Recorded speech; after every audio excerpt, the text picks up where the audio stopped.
નમસ્તે મિત્રો, જે એડવર્ટાઇઝ નંબર 8ની જે 2024માં આરઆરબી એટલે કે રેલવે રિક્રુટમેન્ટ બોર્ડ દ્વારા ગ્રુપ ડીની જે ભરતીની જાહેરાત કરવામાં આવી હતી તેનો હાલમાં કોર્ટ કેસ ચાલી રહ્યો હતો, પરંતુ કોર્ટ કેસનો ચુકાદો આવી ગયો છે. હવે આરઆરબી દ્વારા એક્ઝામની જે તારીખ છે તે નવી તારીખ જાહેર કરી દેવામાં આવી છે. તો આપણે આ વિડીયોમાં જોશું જે નવી તારીખ જાહેર કરવામાં આવી છે. પહેલા 7 નવેમ્બરથી એક્ઝામ શરૂ થવાની હતી જે ગ્રુપ ડીની છે 2024ની ભરતી તેમાં, પરંતુ કોર્ટમાં કેસ ચાલતો હોવાથી 17 નવેમ્બરે એક્ઝામ શરૂ ના થઈ શકે. હવે જે નવી તારીખ આવી છે તે તમે અહીં સ્ક્રીનમાં જોઈ શકો છો મિત્રો. આપણે જે નોટિફિકેશન નંબર 8 છે 2024ની ભરતી છે અને એમાં જુદા જુદા 8 જેવી પોસ્ટ હતી. કુલ 32,000 પોસ્ટ હતી, પણ જે એક્ઝામ ડેટ છે તે 27 નવેમ્બર 2025થી શરૂ થાય છે અને 16 જાન્યુઆરી 2026 સુધી આ એક્ઝામ ચાલવાની છે, જે સીબીટીના માધ્યમથી એક્ઝામ લેવાશે, એટલે કે કોમ્પ્યુટર બેઝ એક્ઝામ લેવાશે. પ્રથમ આપણે જે પરીક્ષા છે તે કોમ્પ્યુટર બેઝ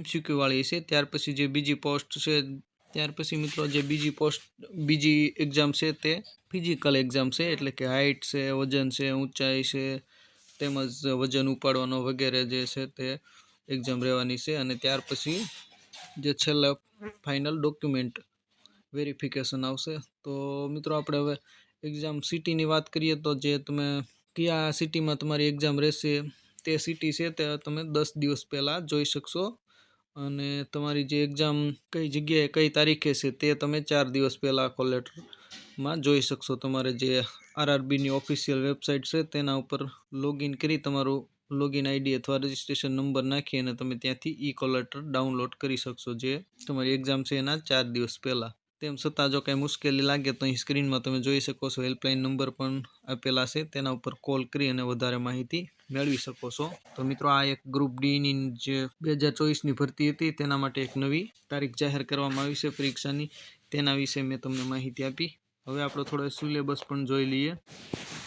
તો મિત્રો તમે અહીં સ્ક્રીનમાં જોઈ શકો છો જે આરઆરબી ગ્રુપ ડીની જે ભરતી હતી તેમાં કુલ જગ્યા 32,438 જેટલી જગ્યાઓ હતી, જેમાં આપણે પોસ્ટની વાત કરીએ અલગ અલગ તો પોઇન્ટમેન્ટ બીની 5,000 જેવી જગ્યા હતી, assistant track maintain, assistant bridge હતું, ટ્રેક મેન્ટેનર હતું, assistant P way, assistant CNW, assistant TRD, assistant SNT, assistant loco shed diesel, assistant loco shed electrical, તેમજ assistant operation electrical, assistant TL&AC, assistant TL&AC workshop, assistant workshop mechanical જેવી વગેરે post હતી, જે તમે મિત્રો સ્ક્રીનમાં જોઈ શકો છો. ત્યાર પછી હવે આપણે પગાર ધોરણની વાત કરીએ તો પર મંથ જે બેઝિક 18,000 પગાર છે, ત્યાર પછી ભથ્થા અને વગેરે મળતા 32,000 જેવો પગાર થઈ શકે છે શરૂઆતમાં. ત્યાર પછી આપણે મિત્રો સિલેબસની વાત કરીએ તો તમે અહીં સ્ક્રીનમાં જોઈ શકો છો જે જનરલ સાયન્સ છે તેના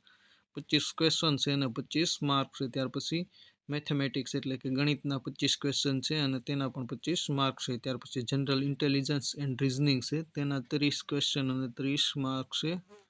ત્યાર પછી જનરલ અવેરનેસ એટલે કે કરંટ અફેર અને વર્તમાન પ્રવાહનો 20 માર્ક છે અને 20 ક્વેશ્ચન છે. આમ કુલ 100 ક્વેશ્ચન અને 100 માર્ક છે. સમયની વાત કરીએ મિત્રો આપણે તો 90 મિનિટ એટલે કે 1.5 કલાક રહેવાનો છે. દરેક સાચા જવાબ દીઠ 1 માર્ક મળશે અને દરેક ખોટા 0.33 માઇનસ કરવામાં આવશે, એટલે કે ડિડક્શન કરવામાં આવશે. તો આ મિત્રો સિલેબસ હતો આપણે જે નવી ગ્રુપ ડીની એક્ઝામ છે તે 27 નવેમ્બર 2025થી શરૂ થઈ રહી છે. તો જે મિત્રોએ ફોર્મ ભર્યા તે તેમના સમયની અંતરે કોલ લેટર ડાઉનલોડ કરી લે અથવા વેબસાઇટ જોતા રહે અને તૈયારી ચાલુ રાખે. તો આશા રાખું મિત્રો આ વિડીયો તમને પસંદ આવ્યો છે. વિડીયો પસંદ આવ્યો તો વિડીયોને લાઇક, શેર અને ચેનલને સબસ્ક્રાઈબ કરવાનું ભૂલતા નહીં. ત્યાં સુધી જય હિન્દ, વંદે માતરમ.